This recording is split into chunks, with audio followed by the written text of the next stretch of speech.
حضرت عائشہ رضی اللہ عنہا فرماتی ہیں، ایک دفعہ حضور پاک صلی اللہ علیہ وسلم نے ارشاد فرمایا،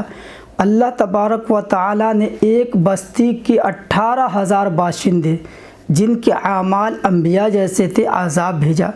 صحابہ کرام نے پوچھا، اے اللہ کے رسول، اللہ تبارک و تعالی نے ان لوگوں پر کیوں عذاب بھیجا، کیوں ان لوگ کو ہلاک و برباد کیا، حالانکہ ان کے اعمال انبیاء جیسے تھے، وہ نیک تھے، صالحین تھے، پھر بھی اللہ نے ان پہ عذاب کیوں بھیجا؟ تو آپ صلی اللہ علیہ وسلم نے جو جواب دیا ہے وہ آب زر سے لکھنے کے قابل ہے۔ آپ صلی اللہ علیہ وسلم نے ارشاد فرمایا، چونکہ وہ لوگ اللہ کے لیے غصہ نہیں کرتے تھے، یعنی کہ امر بالمعروف اور نہی عن المنکر نہیں کرتے تھے، اور اس کی تائید اس حدیث سے بھی ہوتی ہے جس میں آقا نے ارشاد فرمایا، ایمان کا جو سب سے اعلیٰ درجہ ہے، سب سے بیسٹ کوالٹی ہے، یہ کہ اگر کوئی برائی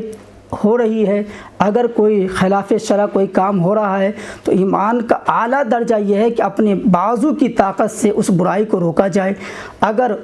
ہاتھ سے نہیں روک سکتے ہیں تو کم سے کم زبان سے اسے غلط کہا جائے اور زبان کے ذریعے سے اس برائی کو روکا جائے۔ اگر زبان سے بھی نہیں روک سکتے ہیں تو کم سے کم دل میں برا کہا جائے۔ اس لیے آج ہم لوگ جو پریشان ہیں، مسلمان پریشانی کے عالم میں، اس کی ایک بڑی وجہ یہ ہے کہ ہم نے امر بالمعروف اور نہی عن المنکر کو چھوڑ دیا ہے۔